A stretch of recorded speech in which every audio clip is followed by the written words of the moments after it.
Hey y'all, it is Ariana Silva. Welcome to the Sweet Tea series. Today I'm hanging out with someone who has actually become a little bit of an inspiration of mine in the last few months. So she is a seventh generation Texan, a mom, a real estate agent, and a fighter for liberty. Jessie Ramirez, welcome to the show. Thank you. Thank you for joining us. You want to cheers to take off the episode? I do. Cheers, ma'am. Yeah. Mm-hmm. So you drove how long to get into Austin today? Without rain, it would have taken me like an hour and like 14 minutes, but it was about an hour and a half. Okay, well, thank you for, You're bearing the worth it. weather. How You're was it worth with the rain on? Did you take 35 at all to get Yeah, in? the whole time.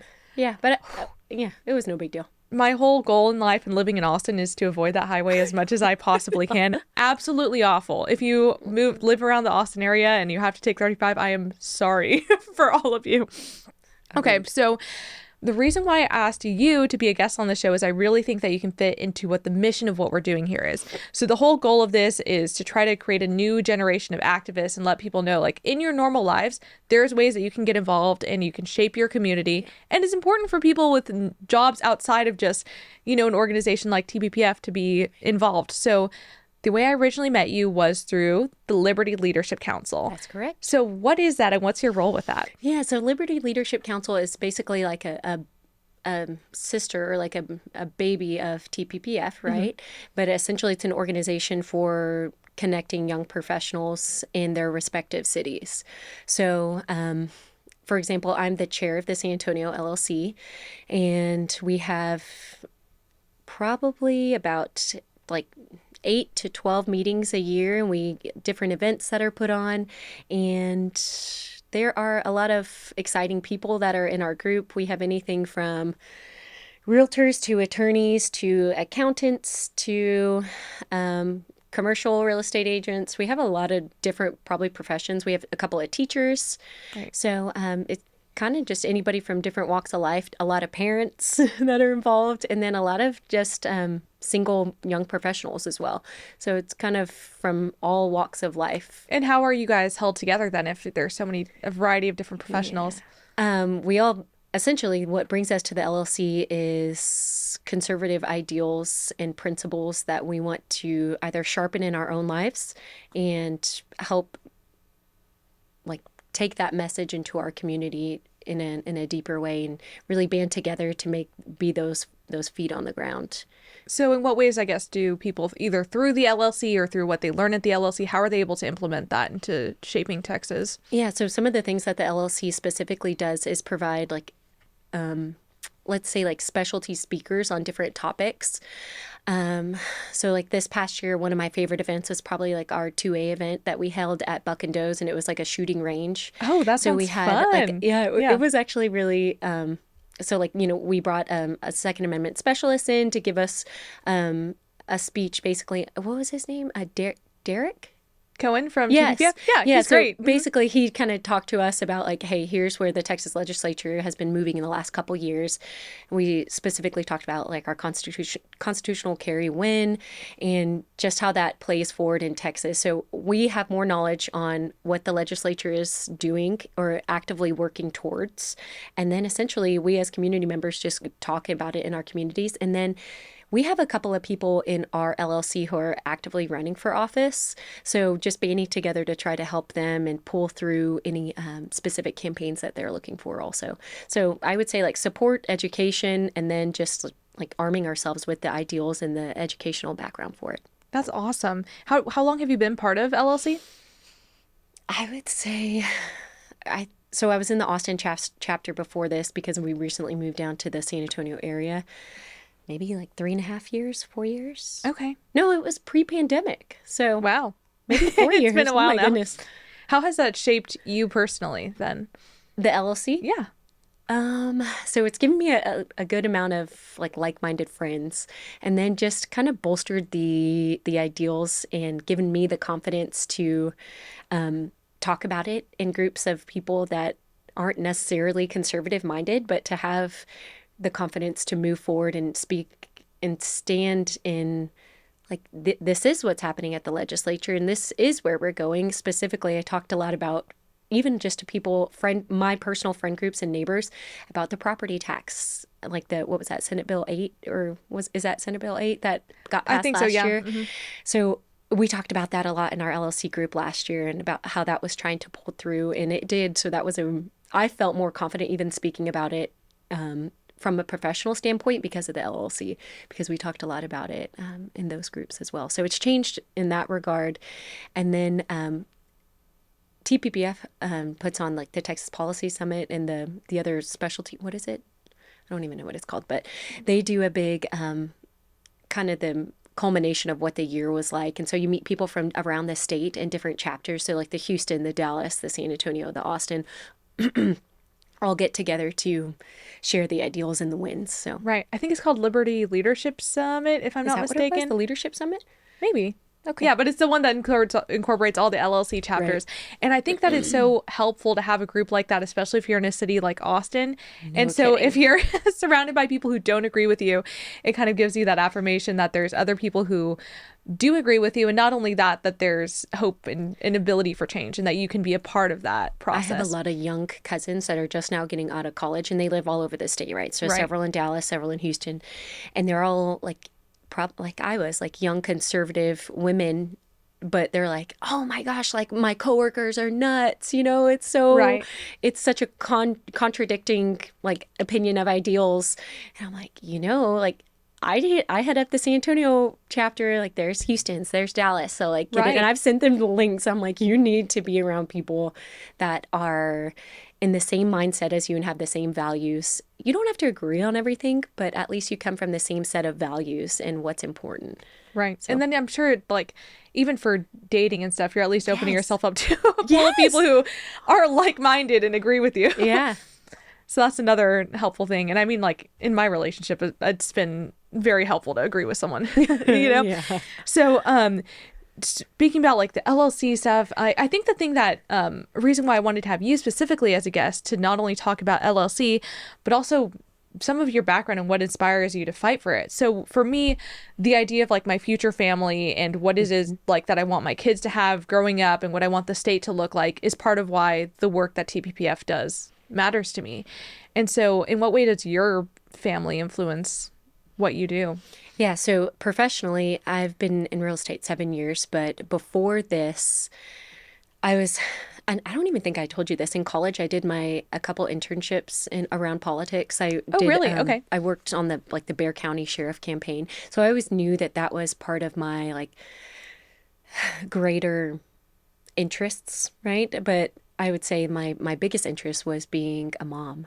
So once I became a mom, it was more like, okay, there are wild things happening throughout the country. Thank God we live in Texas, number one. But like, how do we preserve Texas, right? And like one of TPPF's big things is how do you keep Texas Texan, right? And I think that is such a beautiful. I think about that a lot. Like, what are the ideals of Texas? So, being part of the LLC is one of those for me, and just being involved so my kids can see that. My parents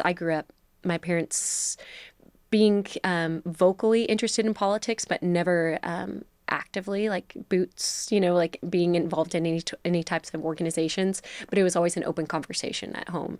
And so I hope my kids, that's the motivation for me, is my kids like, yeah, my mom really cared about this, and she cared about where the values of Texas were headed, and she actually did something about it. So wow. And how was your family values, how did that influence you to go into real estate in the first place? Yeah. So I would say, and you and I talked about this previously, of if somebody would ask me growing up or even in college, like, what do you want to do when you grow up? I would have said be a mom. And so that, obviously I was in college. I played, I got an athletic scholarship to play volleyball. So I was like, okay, like, of course I want to like finish my education and do what I can, right? I love learning. I think that is a huge like cornerstone of conservatism, right? Is like a love of learning. But I knew I wanted to be a mom. So, of course, I went into this is a deep question, but I went into pharmaceutical sales, and at that point, my husband and I had just gotten married, and he was playing semi-professional baseball. And even we dated in college, and even in college, I specifically remember talking to him about when we have kids, I don't want to work in a 9 to 5 or 8 to 5 situation, because I was raised by a stay-at-home mom, and so was he. His mom actually worked nights. They immigrated from Mexico when they were teenagers, and so she worked nights. And so even as 20-year-olds, we were talking about that in our relationship. And thank God that didn't scare him off. And I know probably some beta boys now that would scare them off. Right. But thankfully, I have a fantastic husband and a fantastic partner who was like, yeah, I agree. Like, kids come first. That was just it. So in the back of my mind, those were the conversations that we were having pre-kids, if you will. So we always knew at some point I want to take a backseat to that. And what does that look like professionally? And like, where can you be essentially like an independent contractor? So when I went into pharma, I knew this isn't the longevity that I want, but it was a great career. And we both view our marriage as a partnership. Like, he was chasing his dream, and that was beautiful for that season. And I was the breadwinner during that point. And we actually bought our house the same year we got married, and he was, I think, jobless. So at that point, like, we were trying to figure out, okay, this is the beginning of our marriage, but we always knew that our family was going to come first. So I was always in the back of my mind, like, what can I do professionally that can give me the flexibility to be the mom that I want to be? And I think I found, or just knew, real estate was a great option because it was an independent contractor situation, right? It wasn't a you clock in and clock out type of situation. So that was important for me. And I always believed in, I'm probably one of the millions of kids who read like Rich Dad, Poor Dad when in high school, and always believed in like the long-term wealth benefits of real estate. And so for you, it aligned on both like your financial goals, but then also it allowed you to give you the flexibility you wanted for your family. Yep. I think that's so awesome. And I think that's something that's kind of lost in the conversation about, kind of with like the trad wife movement, but as well as like the conversation of of women feeling like they either are being forced by the patriarchy or whatever to stay home, or the opposite of that, like they're being forced into the workforce. I think that it's important to see that maybe that there's a balance that you can strike with prioritizing your family and being a good partner to your spouse. Yeah. So like what I agree. my mom was able to do, there was a season of our lives where my dad was like when they both lived in Austin and kind of pre-kids, they were both, working full time, doing all of that. But later on, when we moved to the Rio Grande Valley, they both decided, okay, we want to find a way where we can be continuing our professions but have more time for our kids. And so for my mom, she's an optometrist, but she was able to do like part-time fill-in work. And so she built her whole schedule. So she's still actually like being a doctor, but she was able to, at least especially for our younger years, like she could go and if she knew that we had like an award ceremony going up in elementary school, she'd be able to be at that. Yeah. So I think that is awesome to think about. And another thing that I think is happening is for college girls, I feel like there's that pressure of I need to figure out what I'm doing right now, and that needs to be my job, and I need to have this 10-year plan. But I think you can give yourself a little bit of room to know, like, I can switch professions. I need to be building fundamentals. So were there any things that built up for you, like that you were able to carry over from one job to the next? Well, so both of them are sales, right? So both of them are sales type roles, let's say. But there's a ton of crossover in those two industries. But first of all, your mom sounds like a fantastic woman. She sounds fantastic. We love her. She sounds awesome. But I agree with you that there's like a line of communication that's lost with, like, let's say like young professional women, that like you don't have to have it all figured out, but if you see like a future in a partner, we were having those early conversations. Even as 20-year-olds, we were having those conversations about what our life we wanted it to look like. You know what I mean? And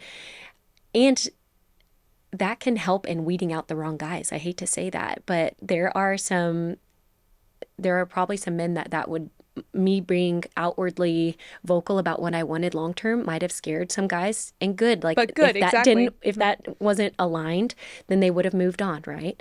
So I think that's a lost art in young women not communicating what they want long term. And I've never been embarrassed or anything to say that I wanted to be a mom. Like, I think that was like I think third wave feminism, let's say, has kind of looked down on that, like aspiring to be a mother and to be a good one. And that should not be looked down upon or even like scoffed at. I think that should be celebrated. And from my opinion, because to me, that is the most important job. I have 4 kids, so that is a huge role in my life and a huge motivator for me professionally, and in like political, just community activism as well. The kids and the family are the motivation for all of those things to be involved and to be good at and to be successful. Does that make sense? Oh, it makes sense. And not only that, there's I actually wrote down a quote from a poem that aligns exactly with what you're saying. So it's from this 1865 poem by William Ross Wallace. And people just kind of know the saying. So it's the hand that rocks the cradle is the hand that rules the world. So I want to see if that like sticks out to you or fits into your family dynamic. Yeah, 100%. I think the mother, like not to put shade on a dad, but there are, and especially in the early years, if you're talking about like a child's formative years, the mother is such an important role in kids' lives and in my opinion, society's lives. My sister and I were just talking about good schools around us, and we were like, oh, I wonder why that's just such a great school. It's because there's so much mom involvement, and there are so many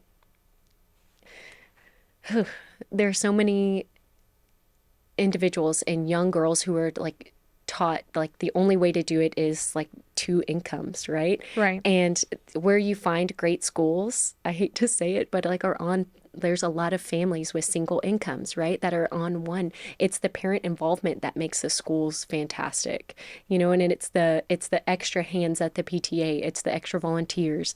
That's what makes the school fantastic. My sister and I were just talking about that. Like, it's the moms that are making these institutions fantastic. And it's true. I think something that feminists missed during the like even second wave feminists, I think missed this, was they were very focused on getting women to the workplace because they felt like that was a part of society that they were being at that time excluded from. Right. And by the time third wave feminism rolled around, I really feel like it was very unreasonable for them to feel that way.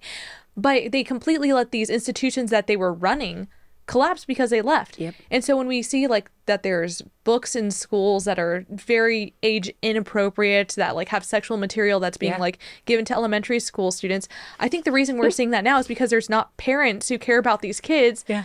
They're watching it. So there's schools that used to have accountability. They used to align with the parents is because they knew the parents and they were involved in making it happen. Girl, I was just working the elementary book fair a few months ago. I had a baby strapped to my front working it, and I was walking around like looking at the books. I'm like, what's going on here? I was looking at all of like the display books because I wanted to see what was the front face at, Scholastic is the company who runs theirs, that the book fairs basically throughout the nation. And so like they get to pick which books are there.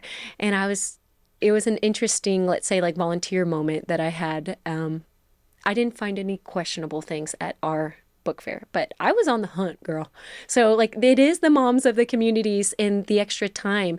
And let's get to the root of it, of dads who are not forcing or like, oh yeah, we need the extra money, like there's a medium there, right? The pendulum swings like hard each way, and there's a happy medium to a family scenario in my opinion. So I like to think that personally that we've been able to find the medium of the pendulum swinging from like ultra conservative, like let's say like ultra traditional to ultra modern, Right. I would like to say that we're trying to toe the balance.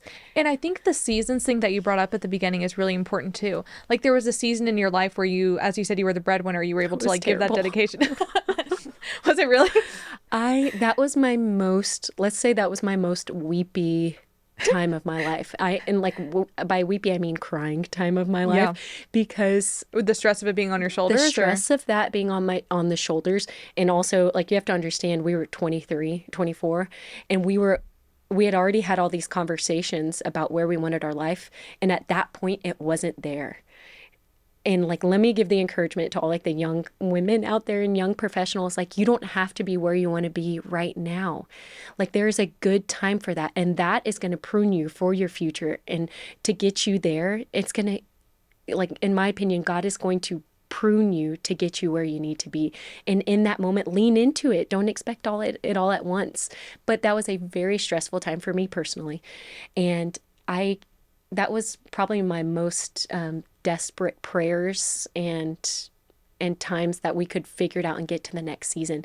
But we did, like, we leaned into each other, and we were able to get to where we are now. Obviously, my husband works full time and gives a fantastic, and he's a fantastic provider. But all the conversations that we had leading up to that were, where do we want to be? What are we working towards? And we still have those conversations now. We are about to celebrate 10 years of marriage in a few months, Congratulations. which sounds crazy. But we're still talking about, okay, where do we want to be in the next 10 years, right? Like, where are we going, and how do we act now to be able to get there? And there's like a whole conversation on delayed gratification. Like, we can't have everything we want right now. And just Right. like we couldn't have everything that we wanted 10 years ago.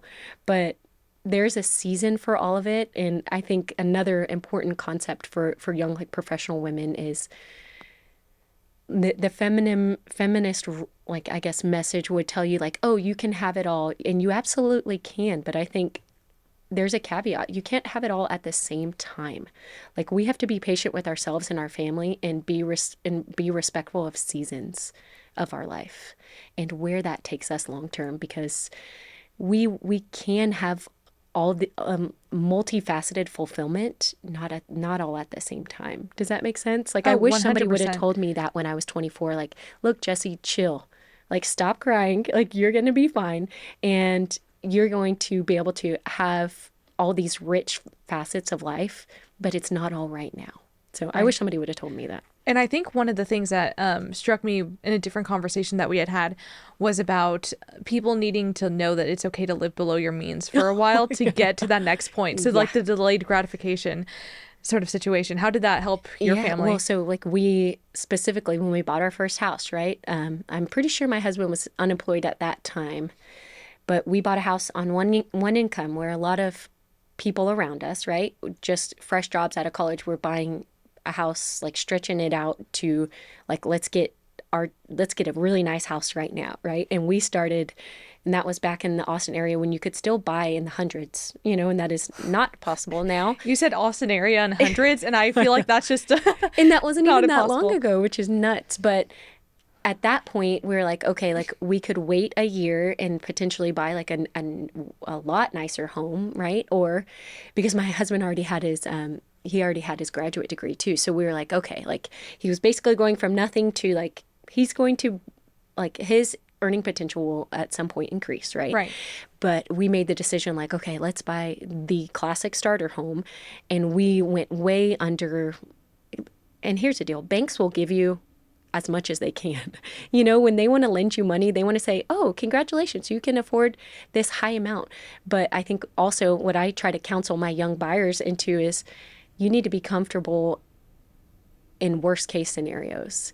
So, like, think about if you had a baby and you wanted to stay home, what would that look like monthly for you? And then how does that inform your purchasing power? And those were conversations that we were having at 23, 24 when we were buying our house. Like, when we have a baby, and it wouldn't be until 4 years later, right? We were married for 4 years before we had our first child. What is that going to look like, and how's that going to set us up for success? Buying a house on one income is setting you up for long-term success, because at some point it's not going to be that. And so we've been able to live way below our means and really turn that into like an investment portfolio for us personally. So yeah, I think that's incredible. what it leads to. So that's definitely what my aspiration is right now. So I have a life update for you, actually, for myself. So my fiance and I put an offer in on a house like last week, got accepted, and it's Oh my gosh, congrats. so, which is a big movement thing. So like, I'm 24 right now, and so he's like a few years older than me. But at this point in my life, I was expecting to be like, not you're already buying it. So I feel like it's been this whirlwind of stuff. It's Congratulations. thank you. But with, like, speaking of the housing unaffordability, the Austin proper just was not going to be possible for us because we could not stretch things that far in a way that made sense. But so we like found a new build that was a little bit outside of the Austin area, and right now they're like buying down interest rates and stuff like that. But I feel like, Congrats. thank you. It's crazy. But with all of that sort of stuff happening, we were like looking at, whenever we had to, like, we were looking for a home at first, and we're seeing just the prices of everything. We're struck with the idea that I feel like a lot of people are feeling, which is, am I able to afford a home? And I think a lot of millennials and Gen Z are asking themselves, will I be able to afford something? So like, let's like going into some news sources, so like Daily Wire, and this was an article from November of 2023. It says it's often cheaper to rent than buy property. And also in November of 23, the LBM Journal said to afford the median priced home of 433,000, so 433,100, Americans need an annual income of roughly 166,600. Right. But the median household earns just 74,580, and that's only 45% of the recommended amount. So what's happening? Can people afford houses? What's the best way forward? Well, it depends what people you're talking about. And I think those are staggering numbers. And that's a staggering number in even just the last couple of years. Like, we're talking about 4 years ago, that was not the scenario, right? Like, average home prices were in like the 200s. So like things have really increased. And that 433,000, that's like the national average for a home price. It's shocking, honestly, but I think you have to pair it along with what's going on economically, right? Like inflation is out of control. Like the federal government prints money out of control. In a previous conversation you and I had, we talked about how, like, what are the factors that have led us here, right? And like, let's just like try to get to the bottom of it. There's a lot of different opinions out there on that economically, but I think one of the biggest factors would be the federal government artificially suppressing interest rates for too long during the COVID pandemic. So I had buyers in 2020, like early 2021, right, getting mortgage rates at like 2.7, 2.8, right? And now we're hovering like around 6.5 to 7%. So, right, that's and for a while it went even higher than that. Yes, it did. So that's like 3 times that amount, right? So affordability in that regard, my opinion is the interest rates were too low. Like money was too cheap too long. And so that created a frenzy of hungry sharks, let's say, in the buying market. And so prices just went way high. And I think in addition to that, what adds to that is corporate buyers. So we also talked about how pre-pandemic, like the percentage of single family acquisitions from like corporate buyers, let's talk like LLC hedge funds, was around like 13 and 14%. At the end of 2022, from that, it went from 14% to 28. And that's from, we talked about that Pew Research study. So that's quite the increase in corporate buyers. So like, what do these corporations know that like the single family or like the average buyer doesn't know, right? That there's long-term wealth to be had here, but at the detriment of the individual buyers, which is a pain, right? But during that time, I remember telling my husband, like, all these corporations, because my buyers were going up against all these LLCs, right? That were paying in cash, that were waiving inspection, that were 0 days of option, that were coming in with heavy earnest money amounts. So I remember telling my husband, like, they're like, all of these LLCs are investors that know something that we don't, right? Like they are taking advantage of what we should be doing.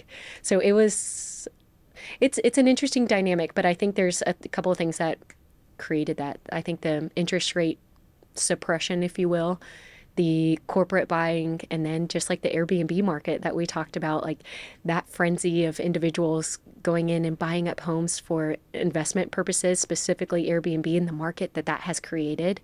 But, that's in essence taken away from the average, like, let's say, like young professionals trying to purchase their first home. So it's... Right.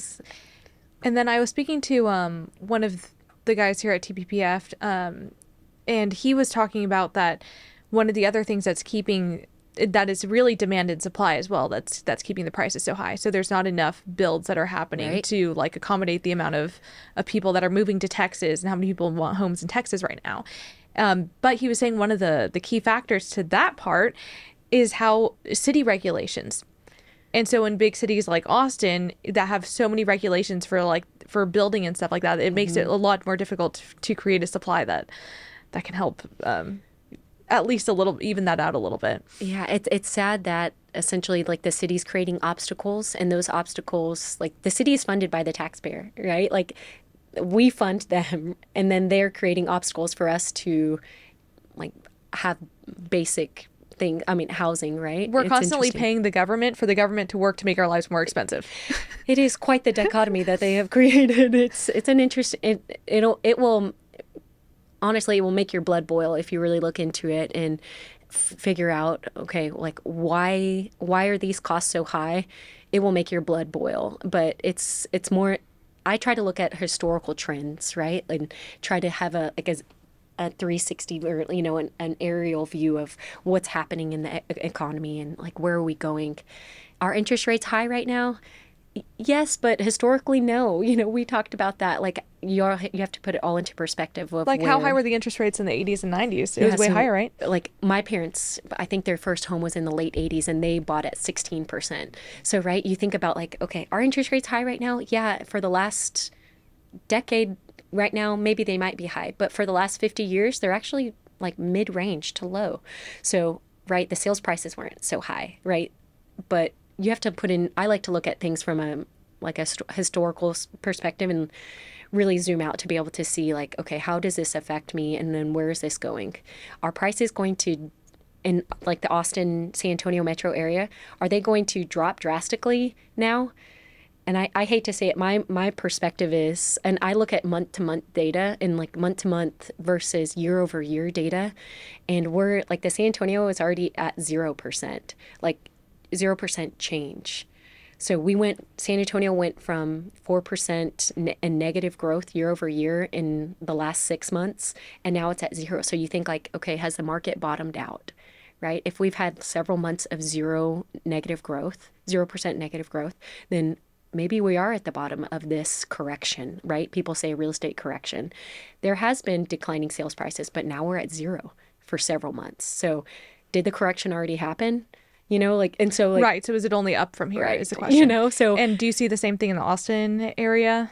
Austin's not at zero yet, but San Okay. Antonio is. So the biggest year over year decrease that Austin experienced was like 4 or 5 months ago. It saw a 14% decrease, and this is like Austin metro area, and Right. that I all was this checking Zillow every day back then, and it was like, oh, this house dropped 20 20. grand, Yeah. 40 Yep. grand. There was like a 14% decrease year over year from this year to last year. So there. And I think the most recent one I saw in Austin, now they're like at 4%. So Austin has more highs and lows than San Antonio does, but San Antonio has been at like 1% and 0% for the last 3 or 4 months. So, you have to think like, okay, economically and historically, when something hits like that 0% negative growth, what happens, right? In the 0809 bubble, the sales prices in San Antonio only dropped like 2.9%, and then they just continued a steady gradual incline. So like we think about where are we historically in the cycle of the real estate market trends, and I think we're for San Antonio, I think there's already a bottom happening. And then as we head into the spring and summer months, we already know that the Federal Reserve has said that they're going to cut interest rates about 3 times this year. So we already know it's going to get cheaper to borrow money. And that creates more competition, right? Like more buyers will come into the marketplace when it's more affordable to borrow money. So it's interesting to like, I try to look at it from the historical and like the cyclical view of like, okay, where are we in this trend? And where are we going next, right? To make informed decisions for buyers and to try to be a good resource for them. I try to. Right. And I think that's awesome that there's people in these industries who are trying to look out for their buyers and stuff as well. But there's other people beyond just like the federal government that are trying to, I guess, alleviate some of the difficulties buying a home. But I have a few qualms with them and I want to see what you think about it. So New York Post article says company selling tiny homes from 130K sparks critics. This is a new affordable housing market. And so it's talking about how Lennar constructed a tiny home community of 350 square foot homes in San Antonio. So teeny tiny homes. Did you look at the pictures? Yes, I did. So like they're called Elm Trails. Yeah. And each tiny home has one bedroom, one bathroom, and then that's like still 130K. And it's like a 2-story home layout. So what are your thoughts on that as like alleviating and giving people an option for home buying?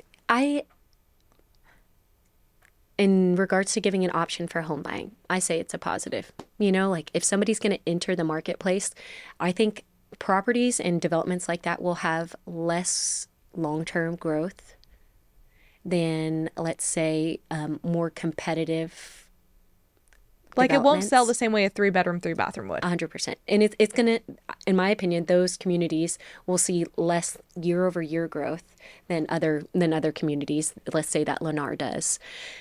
Does it fill a need? Yeah. Yeah, it does. Right. And potentially, like, I tell buyers to look at home purchasing and see it like almost like a savings account. Like, is home growth going to outpace inflation? Like the property growth going to outpace inflation, and home values do. Like we've seen that historically, that home values outpace inflation. So like we can look at the money that you put into a house potentially as a savings account long term, and If you wait long enough if term. you wait long enough, right? And it should just be one facet in your like overall investment portfolio, right? Like I'm not one of those realtors that thinks like real estate is the only way to like long-term wealth. I don't think it is. I think it is a very important facet and it should not be ignored. And the faster you get in, the better you'll be in the long term. Right. So I think the thing that stuck out to me was a little bit different than just the option for home buying with this. what? I thought that it was odd that there's like that they think that there's people who want to move in to a 350 square foot home. And I was thinking like, okay, well, what does that look long term if you're a young adult who's going to start a family? Yeah. Because that's who they're like, it's going to be Targeting younger towards. adults. And then I realized, oh, wait, people aren't starting families. And so instead, they've created this whole market for people who I don't think have like, I guess, traditional value aspirations. Well, And and that they was really concerning to me that there's like now that the market has cut up to that and it's almost feeding into that and then putting people into a position where they would be, I guess, stuck without. room to grow. Let's say. Exactly.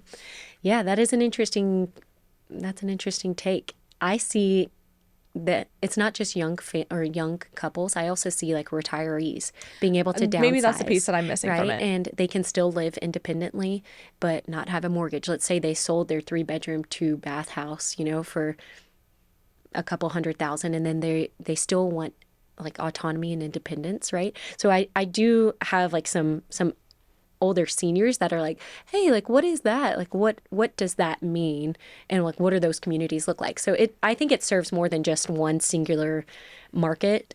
But the point you bring up, that does not sit well with me, like that doesn't like give you the warm and fuzzies, like you're gonna stay in this like small space because you don't have aspirations or you're not willing to grow, right? But I think it does serve a short-term I think purpose. having that actually makes me feel better about the idea because I was just really like, who's the person that would want to buy this? Now I was thinking about the younger end, but that is true about retirees wanting to like they want to downsize, and it's just Right. two people, right? But then again, it's a 2-story home. yeah, so like And so that's older- why I feel like maybe that's not their target audience. So anyway, nefarious things with this know. society trying to I suppress have seen families. those before though. They don't look terrible, but it is an interesting. Right, I mean, the layout, because I was looking at like online videos of going through it, it's as smart a layout as you can get with 350 square feet. So it is. kudos It to them like for doing that. optimizes the space, if you will. Right. And it's not terrible, like if that's your option to get in, but it's just another area where I'm wondering about. I will be interested How we in build like the things. long-term data on developments like that and how they pace in growth and like equity versus other like other developments that we have now. You know what I mean? Right. Like how a development like that can like earn equity and earn long-term growth over the other developments. So really that quick, they're if making. some of our audience is like, because I wouldn't have known what this meant until I started looking into a house, explain what housing equity is. So like when you have, let's say, when you take out a mortgage on something, as long term as a house value goes up, that house is worth more. So what you put into it essentially grows, and what you can borrow from that grows. So like let's say you're getting into your first house. Let's say it's $300,000, right? Let's say you're putting down, I don't know, 10%, right? That's $30,000, right? Or yeah. You're trying to long term make that 30,000 grow.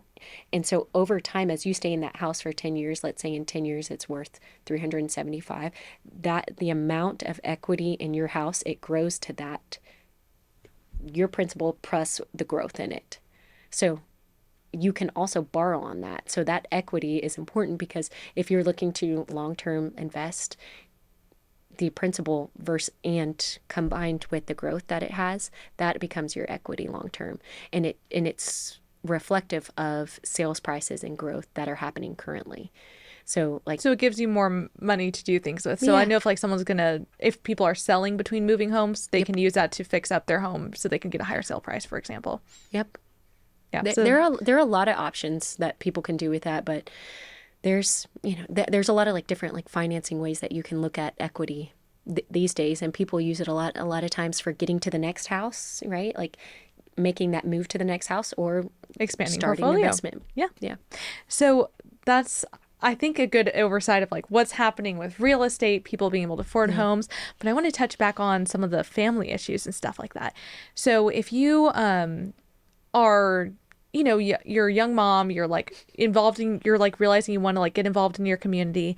You had a way that you did that whenever you had, or was it a few years ago, whenever you worked with the libraries? So after my first baby, you're like a young mom, like, what am I supposed to do with this kid all day, right? Like, what am I supposed to do with this kid? And like, how do I entertain this kid? Local libraries, if you don't know this, have like toddler times and story times, essentially where an library employee comes and reads and hangs out with the kiddos, and they have like little like sensory toys for them to play with and songs and like the scarves that come up, right? So it's basically like entertainment for the babies, right? And socialization time for them. So I was going to the library a couple times a week after my first kid, and like, okay, just like, I'm one of those people, like I need a routine. Like I don't like just see how the day goes. I'm like, this is what I'm doing tomorrow. Okay. And so I'm pretty regimented in that. And I took that into motherhood, let's say. So going to the library all the time, like literally a couple times a week or more, morphed into getting to figure out what the library needed. And so they were taking applications for the library board. So I applied to be on the Kyle Public Library Board and went into that kind of open-eyed, just as a lover of the library, a lover of learning, and what the library offers to the community members. The library is, do you realize that public libraries are literally one of the last free institutions in our society? Like, it's one of the only places that you can go and not spend money. Do you realize that? How crazy is that? That was something that I really took in as like a board member of like, we are providing literally one of the only places where somebody can go print stuff, where somebody can go learn for free. Wi-Fi is free. A lot of times there was coffee out there for free. It was a warm place. And that really moved me to like, man, it's just wild how important public libraries are. So I became the chair of the Kyle Public Library, and I served the term, I think it was right over 2 years. And that was during COVID. So that was an interesting scenario to be in. But really the motivation came from, I care about where this library is headed because my family benefits from this, right? And the families around me, the library enriches the families in the area. So my viewpoint was like, if I don't do this, somebody that, no shade to seniors, but most volunteer board positions throughout a city, or like the planning and zoning, the library boards, the parks and recreation boards, I hate to say that, but we need more young and motivated young professionals to be in there, because most of your local city boards and volunteer positions are just run by seniors, and they don't have the same viewpoint or mindset or frame of thinking. Essentially, we have to be able to balance each other out, right? Like, we have different needs and desires and ways that we see the library progressing and with technology. And there's a lot of, there's a lot of like deep caveats that you can see from where does a library go if you ask a 30-year-old versus a 70-year-old. You know what I mean? Right. And I think that it also shows that there's ways that you can be, I mean, even if you're in college, there's so many just random boards that the state has or your city has, and you can engage in that even if you're a college student. I had a friend who, it was while we were in college. So this is like 2 years ago. I forgot what random city board it was on that he just like applied online, and then he was making decisions about like, I think it was like some sort of water committee or something like that. Like, something so random. You in charge of that? Right. But he just found a way to get involved. And so if like people like take away something from this episode, I hope it's that you can be at whatever stage of life you're in, and do something that like can impact your local community. And the other thing that I think we need to consider is if you're not doing it, someone on the left might be. That was 100% my mentality. I didn't want to say that, but like if I don't do it, some nut job is going to do it, in my opinion. And I was like, libraries are can be a volatile space, right? And we need like protectors of education, of appropriate education, and like the viewpoints that young professionals can bring, and young moms, young dads. I'm not saying you have to have a family to be involved, but there are most of whatever your city is. If you go to their website and look up like library board or planning and zoning, they make all the decisions, which is nuts to me. Volunteers make all the like rezoning and long-term decisions for developments that come in. Like a developer comes in, they have to go through the planning and zoning board, which is run by volunteers. So literally that could be you, that could be us. It could be my random friend in college. It could be making decisions about 20-year-old friend in college. So I remember thinking, like, when I was on the library board, we produced a long-range plan in LRP that was the vision and the sounding board for the next 10 years of the library. And I presented it to city council to get them to sign off on it. And that I was like, it is wild that I'm just a volunteer. And like we wrote the long-range plan and got to decide essentially where the resources for the library were going to go for the next 10 years. Isn't that bizarre? That's so much like power that just I guess a volunteer has, like, right? Like we go through an interview process, right? And like we were just talking about some local cities, you're elected to the position, but some cities you apply for the position and go through the interview process. So they're all set up a little bit different, but essentially just a volunteer is a group of volunteers, not just one, but a group of volunteers is in charge for where the library is headed in the next 10 years, or in regards to planning and zoning, what developers are allowed to come in and rezone plots of land for huge commercial developments or huge residential or mixed use. The planning and zoning is made up of 8 to 12 volunteers who decide which developers are allowed to come to the area. And again, if conservatives aren't doing it, the left will. So when I like had that epiphany, and I think I volunteered to do that right after the birth of my second kid, because I was like, I am going to the library so much, and this is like a long term for my future. So like if I don't do it, it's going to be somebody that I maybe don't agree with. So there are ways, and I never I'm a realtor. I never thought that I would like look at the library. But I love how the library serves the community, and it has such a direct impact on not just like one demographic, it's everybody. It's the one free resource, right? So there was so much conviction for me personally to look at that as a means of essentially like activism and being involved. So to me, I would say, like, if I could tell a young professional something, and if they want to get involved, they're like, what does that look like? I don't want to run for office. Like, I'm not the public type of person. There are other roles that you can get in leadership positions within your community that serve a way deeper and more hands-on role than we even realize. And if you want like-minded people to help you get there, join the Liberty Leadership Council. Come on. Do you know our one of our LLC members in Austin is on planning and zoning? Right. Like she's the chair. So like there's so many different ways that the LLC can really like pull into. And she's like, she has a job in tech and like finance and tech. So like she doesn't care. I should be the one in planning and zoning because I'm a realtor, but she just cared about it. And she was willing to like step out of her bubble, and she had never done it before, and neither had I. So I think like if there's a way that you're like, okay, this year, right, it's January, I want to make 2024 a fantastic year. Like I think say yes and seek out things that you don't know how to do. That'd be incredible. That is when you get to a point mentally where you think,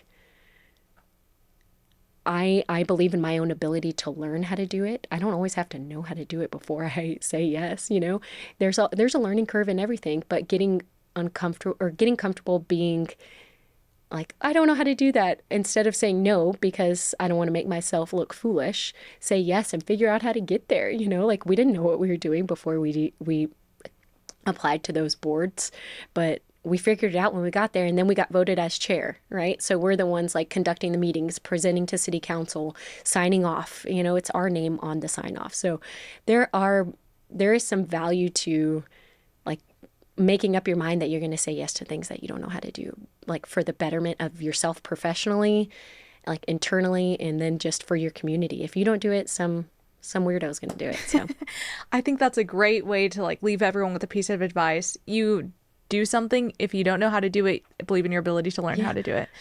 Thank you so much for coming on the show with that piece of information. Yeah. If you like this kind of inspiration, please subscribe to the show. Subscribe on Apple Podcasts, whatever podcast platform you listen on, to our YouTube channel. And if there's someone that you want to inspire to get involved in their local community, send this to them. Is there a way that people can reach out to you or find you? Social media wise, yeah. Or email. I would say my Instagram is jhartramirez. So yeah, I'd love to hear from anybody. Thank you so much for having me. Fantastic. Thank you so much for being here, and we will see all of y'all next Friday.